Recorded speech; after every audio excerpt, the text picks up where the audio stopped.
Parliament में तो अभी पहले लोग वोट के जरिए आते थे, और हमारी ये जो आजकल 547 की जो हुकूमत बनाई हुई है, ये लोग हमेशा कहते थे कि वोट को इज्जत दो, तो फिर आज क्यों ये लोग वोट को इज्जत देते हैं? ये 2 नंबर की हुकूमत है, ये 2 नंबर के इस्तिस्ना जो लोग लेते हैं, यकीनन ये पूरी दुनिया उसके ऊपर हंसते हैं और उसके ऊपर लानत बेचते हैं। 17 सीटों वाला लोग आके पूरे पाकिस्तान पे काबिज होते हैं और फिर अपनी मर्जी के, जो उसकी मर्जी के वो कानून बनाते हैं, और फिर जो मखसूस नशिस्तें थे उसको अपने साथ मिला के 2/3 अक्सरियत सिर्फ इसके लिए कि वो सारे जिंदगी के लिए इस्तिस्ना हासिल करे। मर्द मुजाहिद इमरान खान निकलेगा और उसकी जबान से जो भी निकलेगा वही इंशाअल्लाह कानून होगा। इसकी 27वीं आईनी तरमीमी फिर नहीं चलेगा इंशाअल्लाह। ये जुल्म के जितना भी, ये अंधेरा रात जितना भी तूल पकड़े, लेकिन इसने खत्म होना है।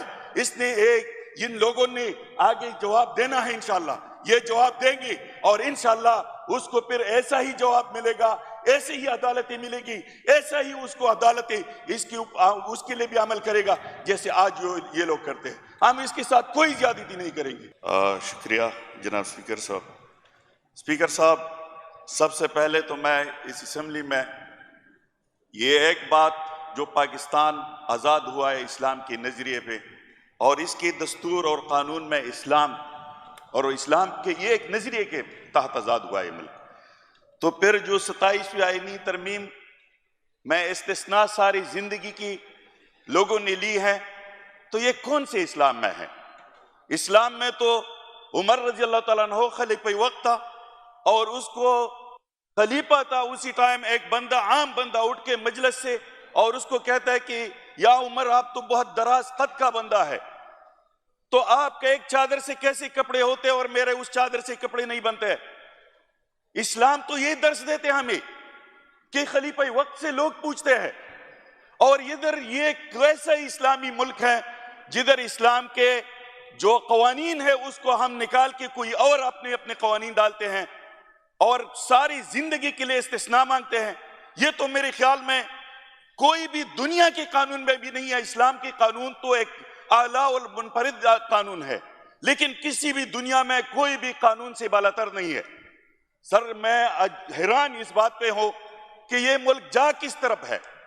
इस मुल्क में तो आईन का पचरखे उड़ाएं, इस मुल्क में तो सुप्रीम कोर्ट का नाम ही रह गया, बस उसके जो पावर थे, उसके जो जज के जो हक थे, वो तो सारी छीन गई। इस मुल्क में तो पार्लियामेंट का बालादस्ती ही खत्म हो गया।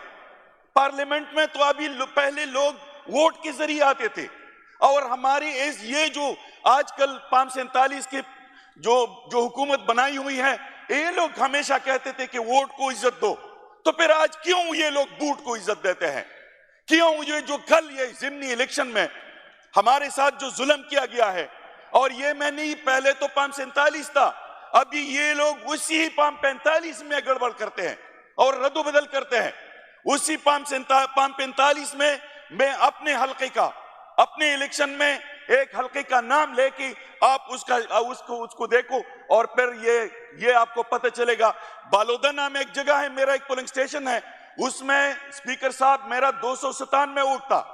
जमात इस्लामी का जो मेरे साथ दूसरे नंबर पे था, उसका सिर्फ 39 वोट था। फिर 545 में रद्दोबदल करके उसको 939 दिया और मेरे को सिर्फ 97 दिया, तो 1100 मेरे एक पोलिंग स्टेशन में इन लोगों ने रद्दोबदल किया है। 545 में 47 की बातें अभी पुरानी हो गई है, अभी 545 में ये लोग 2 नंबरिया करते हैं।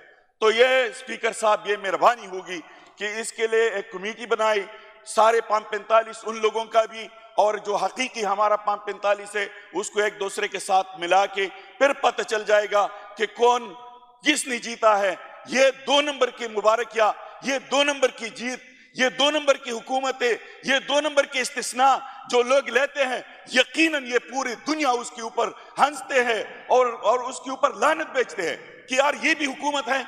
ऐसी भी हुकूमत होते हैं कि 17 सीटों वाला लोग आके पूरे पाकिस्तान पे काबिज होते हैं और फिर अपनी मर्जी के, जो उसकी मर्जी के वो कानून बनाते हैं, और फिर जो मखसूस नशिस्तें थे उसको अपने साथ मिला के 2/3 अक्सरियत सिर्फ इसके लिए कि वो सारे जिंदगी के लिए इस्तिस्ना हासिल करे। ये इस्तिस्ना उसके लिए शर्म नहीं है, ये शर्म की बात नहीं है कि ये इसलिए कि मैं जो जुल्म करता हूं, मैं जो अदालतों के निजाम को गड़बड़ करता हूं, मैंने जो पार्लियामेंट को तस-नस कर दिया, इसके बाद फिर मेरे से लोग पूछेगा तो इसलिए मुझे इस्तिस्ना चाहिए कि मैं ये जो जुल्म करता हूं फिर मुझे इस्तिस्ना मिले। ये जिसने भी इस्तिस्ना लिया है ये सब जाहिर पता चलता है उसी जमाने में तो कोई भी बादशाह को इस्तिस्ना हासिल नहीं था। तो ये जो इस्तिस्ना लेते हैं ये इस्तिस्ना वाले इसलिए है कि उन लोगों ने सब उसको पता है कि हमने जो जुल्म किया है उस जुल्म के जवाब हमने देना है। तो स्पीकर साहब, और ये अदालतों के लोग बात करते हैं, लेकिन अदालत के मैं क्यों बात करूं? अदालत अपना वकार अपनी जगह पे नहीं रख सकते हैं।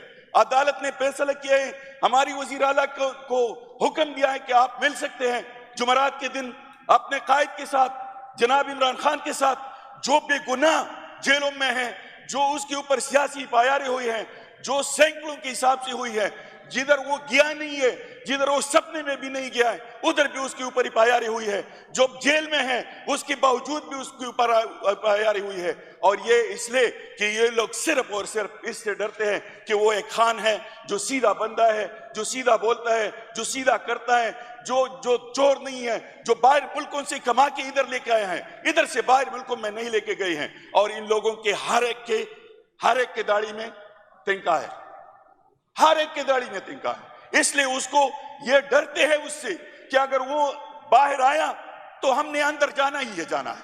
तो इसलिए उसके ऊपर किस्म अदालती निजाम बदलते हैं, आईन में तरामीम करते हैं, इसलिए कि खान साहब को बन ही रखे। लेकिन ये एक बात मैं बताता हूं, कानून उधर ही होगा, कानून वही होगा जब इंशाअल्लाह मर्द मोमिन, मर्द मुजाहिद इमरान खान निकलेगा और उसके जबान से जो भी निकलेगा वही इंशाअल्लाह कानून होगा। इसकी 27वीं आईनी तरमीमी फिर नहीं चलेगा इंशाअल्लाह। ये जुल्म के जितना भी ये अंधेरा रात जितना भी तूल पकड़े, लेकिन इसने खत्म होना है। इसने इन लोगों ने आगे जवाब देना है इंशाअल्लाह, ये जवाब देंगे और इंशाअल्लाह उसको फिर ऐसा ही जवाब मिलेगा, ऐसे ही अदालतें मिलेगी, ऐसा ही उसको अदालतें उसके लिए भी अमल करेगा जैसे आज ये लोग करते हैं। हम इसके साथ कोई ज्यादती नहीं करेंगे, ये अपने आईने में देखेंगे। हमने किसी के ऊपर जुल्म नहीं किया। जो खान साहब के बहनों के ऊपर आपने भी जिक्र किया, जो जुल्म कल हुआ है, उस दिन हुआ है, जो अदालत के हुक्म के बावजूद उसको नहीं मिलने देते हैं, उसके ऊपर पानी फेंकते हैं रात को। खुदा जुल जलाल की कसम, मैं उस दिन उसके साथ था। यकीनन मुझे मेरे दिल ने दर्द पकड़ा कि वो जमीन पे बैठे हुए इंतजार कर रहे हैं, किस लिए? अपने बेगुनाह भाई की मुलाकात के लिए, अपने बेगुनाह भाई के साथ मुलाकात करने के लिए। वो सर्द रात में, इस सर्दियों में इधर रोड पे जमीन पे बैठे थे। तो ये जुल्म, ये ज्यादतियां, ये तो आखिरकार इसने जवाब देना ही है। यकीनन सर, मैं ये भी बताऊंगा, जो अभी जो ये धमाका हुआ है, हम इसकी भी मजम्मत करते हैं। और आज के बाद मैं अपने दोस्तों को और सारे लोगों को ये भी कहना चाहता हूं कि फौज हमारा दुश्मन नहीं है। इसमें जो जनरल जो गलत काम करते हैं, जो मुल्क को दांव पे लगाते हैं, जो आईन के साथ छेड़छाड़ करते हैं, जो इस पाकिस्तान को इस दलदल में फंसाए, हम उस जनरलों के खिलाफ है, हम अपने फौज के खिलाफ नहीं है। ये जो आज जिन लोगों ने जुल्म किया है, जो हमारे बच्चे शहीद कर दिए, जो हमारे भाई शहीद कर दिए, वो हमारे भाई है। उसका दर्द में हम बराबर के शरीक है। वो हमारे लिए ऐसा ही दर्द रखते हैं जैसे मेरा सगा भाई हो। लेकिन जो लोग, जो जनरल इस पाकिस्तान को इस दलदल में डबोता है और इसके लिए गलत निजाम लेके आते हैं और अपने आप को सिक्योर करने के लिए सारा जिंदगी इस्तिस्ना लेते हैं, उस जनरल को मैं कहता हूं कि इस दुनिया में तो आप लोग इस्तिस्ना लेंगे, इस लोगों से तो आप लोग इस्तिस्ना लेंगे, लेकिन उस रब्बुल जलाल से कैसा इस्तिस्ना लोगे? वो तो कादिर मुतलक है, उससे कहा जाओगे? फिर ये जुल्म, ये ज्यादती, ये बर्बरियत, ये खत्म करना चाहिए। और फिर ये लोग कहते हैं, मैं आखिर में बस करता हूं, मुझे पता है कि स्पीकर साहब ने आवाज लगाना था। आखिर में कि ये लोग कहते हैं कि हमसे नफरत क्यों? तो नफरत कैसे न करे? वो मैं एक शायर की जुबान पे, क्योंकि मैं शायर नहीं हूं तो इससे पढ़ूंगा। पश्तो में एक शेर है,